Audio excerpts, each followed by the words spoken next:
La première chose que j'ai ressentie n'était pas un tremblement, mais un étirement. C'était comme si l'air lui-même se dilatait autour de moi. Une sensation étrange, presque imperceptible au début, mais qui s'intensifiait seconde après seconde. Le sol sous mes pieds a semblé se déchirer, l'horizon reculant à une distance impossible.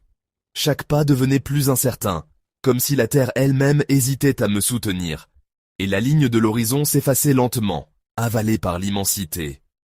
Le chêne au bord du champ a rétréci jusqu'à devenir un point vert, comme si on le regardait par le mauvais bout d'une lunette. Ce qui était familier devenait soudain minuscule, presque irréel, perdu dans une mer d'espace vide. Le monde ne tremblait pas. Il s'étendait, silencieusement et sans relâche. Tout semblait s'éloigner de moi, comme si la réalité elle-même se déployait, repoussant ses propres limites dans un silence assourdissant. Les sons se sont estompés, l'air s'est raréfié, et ma respiration semblait insignifiante face à cette nouvelle et vaste réalité. Chaque inspiration était un effort, comme si l'atmosphère elle-même s'était étirée, devenant plus mince, plus difficile à saisir. La distance de ma maison à la route, autrefois une courte promenade, ressemblait maintenant à une traversée de continents. Ce qui était proche devenait lointain. Chaque repère familier semblait s'éloigner, comme aspiré par l'infini. La lumière du soleil luttait pour remplir cette nouvelle étendue. Les ombres s'allongeaient, et la clarté semblait se dissoudre dans l'espace, incapable d'atteindre les confins de ce monde élargi. Le changement n'était pas dans les objets, mais dans l'espace entre eux. Les choses restèrent les mêmes, mais la distance qui les séparait devenait abyssale, comme si l'univers avait soudainement pris une grande inspiration. Mon esprit s'emballait, essayant de saisir ce qui se passait, mais c'était comme tenir de l'eau dans une passoire. Les pensées glissaient, insaisissables, et la logique semblait se dissoudre dans cette nouvelle immensité. La Terre gonflait en quelque chose de monstrueux, et nous étions maintenant des êtres microscopiques, accrochés à sa surface. Face à cette transformation, je me sentais minuscule, perdu dans un monde devenu trop vaste pour être compris, comme si l'humanité elle-même n'était plus qu'un détail sur une toile infinie.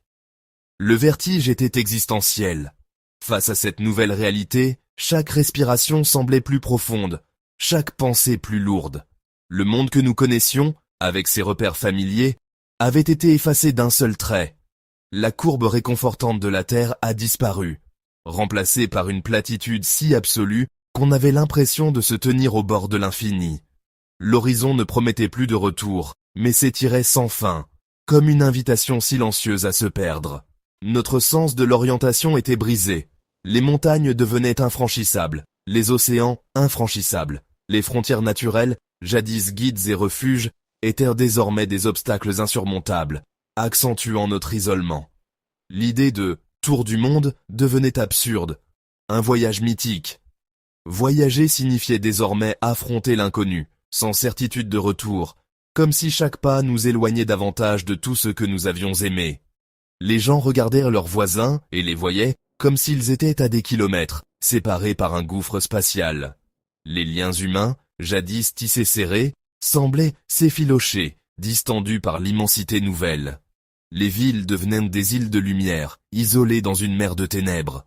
Chaque foyer, chaque rue, semblait flotter, coupé du reste du monde par un océan d'obscurité. Le sentiment de communauté s'est évaporé. Nous étions tous des naufragés sur des îles privées. Même les voix familières paraissaient lointaines, comme portées par un vent venu d'ailleurs. Le monde est devenu une collection de points isolés dans une géographie vaste et indifférente. L'unité d'autrefois s'était dissoute, remplacée par une mosaïque de solitude. Le ciel, autrefois une canopée familière, semblait maintenant un plafond lointain et froid. Les étoiles, jadis guides rassurants, étaient devenus des témoins silencieux de notre isolement. Notre planète était devenue une étrangère, et nous étions ses locataires effrayés et microscopiques. Face à cette immensité, nous devions réapprendre à vivre, à tisser de nouveaux liens, et à chercher un sens dans un monde désormais dénoué. La question a surgi, et si la Terre devenait aussi grande que le Soleil ? Imaginez une sphère si vaste que sa surface apparaît parfaitement plate dans toutes les directions. Un monde d'un diamètre de 1,4 million de kilomètres. Un titan céleste. L'échelle empoisonne l'imagination. Nos esprits se brisent face à une telle réalité. La lumière du soleil mettrait plus d'une heure à traverser cette nouvelle planète. Les systèmes météorologiques auraient la taille de planètes. Les tempêtes seraient ressenties comme des grondements assourdissants. Ce n'est pas juste une Terre plus grande, c'est une catégorie d'existence différente. Y penser, c'est sentir les limites de notre propre conscience. La première et la plus brutale des conséquences serait la gravité. Imaginez un instant. La force qui nous maintient au sol deviendrait un piège inéluctable, une pression écrasante qui ne laisse aucune chance à la matière telle que nous la connaissons. Sur une planète ayant la masse du Soleil, la gravité serait près de 300 000 fois plus forte. Ce n'est pas simplement une question de poids. Chaque atome, chaque molécule serait attiré vers le centre avec une force inimaginable, dépassant tout ce que l'on peut expérimenter sur Terre. Il ne s'agit pas de se sentir plus lourd. Il s'agit d'être instantanément anéanti. Les lois de la physique que nous connaissons seraient poussées à l'extrême, rendant toute résistance impossible. Chaque structure s'effondrerait en poussière, les montagnes s'aplatiraient comme de la cire fondue. Même les matériaux les plus solides seraient pulvérisés, incapables de supporter une telle force. La surface deviendrait une sphère presque parfaite, plus lisse qu'une bille de billard. Les reliefs, les vallées, tout disparaîtrait, nivelé par la gravité implacable. La vie, sous quelque forme que ce soit, serait impossible, écrasée par le propre poids de la planète. Aucun organisme, même microscopique, ne pourrait survivre à une telle pression. Les océans seraient compressés, se comportant plus comme des solides que des liquides. L'eau elle-même perdrait ses propriétés familières, figée sous la force gravitationnelle. Rien ne pourrait bouger, se tenir debout, ou même exister tel que nous le connaissons. Le monde deviendrait un lieu figé, silencieux, où le temps semble s'arrêter sous l'écrasement total. En mettant notre monde à l'échelle du Soleil, nous créons la machine à écraser la plus efficace qu'on puisse imaginer. C'est la transformation ultime. La Terre, autrefois vivante et dynamique, deviendrait un astre mort, sculpté par la gravité la plus impitoyable de l'univers. Même si nous survivions à la gravité et à l'atmosphère, l'échelle rendrait nos vies insignifiantes par la distance. Un voyage de Paris à Marseille s'étendrait désormais sur une distance équivalente à un aller-retour entre la Terre et le Soleil, 2 fois. Les vols prendraient des décennies. La communication serait entravée par des retards de plusieurs heures. Internet se briserait en réseaux isolés. L'humanité se fracturerait en communautés déconnectées. L'exploration prendrait des générations. Cartographier un continent prendrait des siècles. Chaque communauté serait contrainte à une autosuffisance absolue, isolée par des distances insurmontables. Nos sociétés et technologies sont bâties sur une planète gérable. Sur cette nouvelle Terre, cette prémisse est détruite. Nous serions piégés par l'immensité écrasante et désespérante sous nos pieds. Il y a une conséquence plus profonde, cachée au cœur de la planète.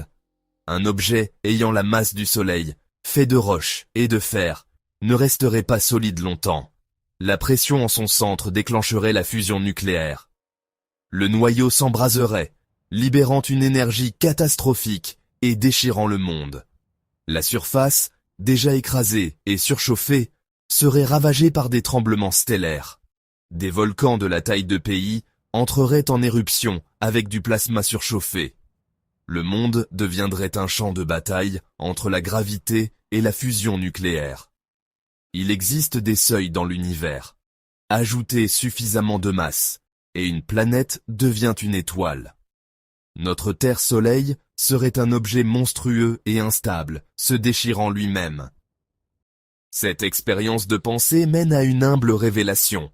Notre existence est un fragile miracle d'échelle. Nous sommes parfaitement adaptés aux dimensions et propriétés spécifiques de la Terre. Nous existons parce que la Terre a précisément la taille qu'elle a. Les lois de la physique ne sont pas négociables. Elles sont l'architecture de la réalité. Face à un changement fondamental, nous sommes complètement impuissants. Notre technologie et notre intelligence ne signifieraient rien face à une gravité altérée. Nous sommes des êtres fragiles, autorisés à exister par un ensemble de paramètres physiques que nous n'avons pas créés. Le vertige que nous ressentons est le choc de la découverte de notre propre petitesse.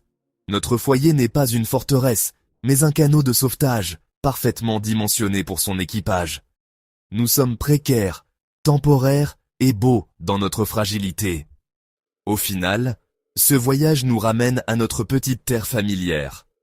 En imaginant un monde qui nous anéantirait, nous voyons la grâce du monde qui nous soutient. Gravité douce, air respirable, distance gérable. Ce sont des cadeaux, pas des acquis. Nous agissons comme si nous étions des maîtres, mais nous sommes des locataires dans un foyer fragile. La vision d'une terre de la taille du soleil est un rappel glaçant de notre vulnérabilité. Cette histoire est finalement une lettre d'amour à notre propre monde. Il nous reste à contempler la chance profonde de tout cela. Sachant à quel point il pourrait en être autrement, que ferons-nous de cette unique maison parfaite qui nous a été donnée ?